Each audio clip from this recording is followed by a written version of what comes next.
His boots crunched dead leaves behind me. I turned just in time to see the smirk. "Thanks for signing over the beach house." Then he shoved me, hard. I fell backward. Branches snapped. The ground vanished. I hit the bottom of the ditch with a thud that knocked the air out of my lungs. And then, silence. No apology, no hesitation, just the sound of him walking away.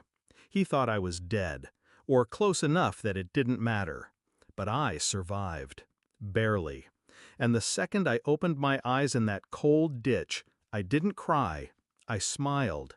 Because the house wasn't his. Not really. 5 years earlier, I married him for love. God, I was stupid. He was charming, sure, smart, funny in a dry, cutting way. But what I loved most was how safe he made me feel. We bought the beach house together on our 2nd anniversary. Oceanfront, weathered gray shutters, a porch that groaned like it remembered every storm. It was the only place that ever felt like mine. He said he wanted to grow old there. I didn't know then that he meant to grow old alone. Things started shifting last fall, subtle at first. Late nights, password changes, more boys' weekends, less eye contact.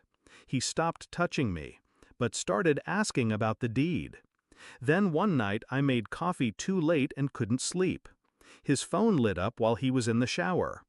Once she signs the transfer, it's ours. After that, we're free. Her name was Michelle. She worked at the bank. He met her while refinancing the house. They'd been planning it for months, to make it look mutual, to make me seem unstable, to get me to sign everything over voluntarily. So I played along, smiled, cried just enough, pretended to believe his lies. He said he wanted to protect our assets, said it was just paperwork. I nodded and signed. What he didn't know was that I'd already filed a second deed, one that transferred ownership back to me through an anonymous holding company, filed under a corporate shell he didn't even know existed, legally airtight, but invisible, at least until the right moment. The night he drove me out to the woods, I knew something was off. Said he wanted to talk. Said we needed closure. He wore cologne, too much of it. And when we pulled off the main road and into a clearing, I knew. But I didn't run, not yet, because I needed him to believe I never saw it coming. After he left me in that ditch, I crawled out, ribs bruised, blood in my hair. I walked a mile to the ranger station, told them I slipped on a trail. They drove me to the ER. I smiled through the pain. 3 days later, I checked into the beach house, the real owner. While he packed bags for a tropical escape with Michelle, I walked barefoot on my porch.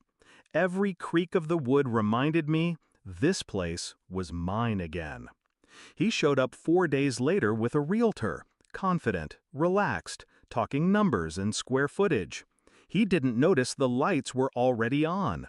He didn't notice the car in the driveway. But when he stepped into the living room, he froze. Because I was sitting there, alive, smiling, a mug of tea in my hand, the title deed framed on the wall behind me. "Hi," I said, calm as the sea behind me.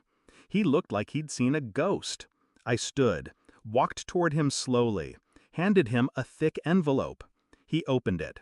Inside, a copy of the real deed showing my holding company as the owner, a restraining order, a police report, and a letter from my lawyer confirming the charges of attempted murder were being processed. The realtor stepped back, said she forgot something in the car, never came back. He didn't speak, just stared. "You should have checked the fine print," I said softly. He opened his mouth, closed it, and then, finally, he did something I hadn't seen in years. He looked afraid. They arrested him a week later. Michelle dumped him that night. Turns out, she liked him rich and untarnished, and he was about to be neither. The beach house is quiet again. But sometimes I sit in that same living room, staring at the fireplace, remembering the moment he froze. The moment the hunter realized the trap was never mine. It was his, and he walked straight into it.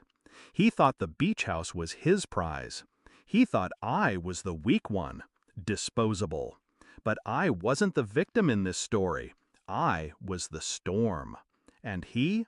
Just another body I left behind when the tide came in.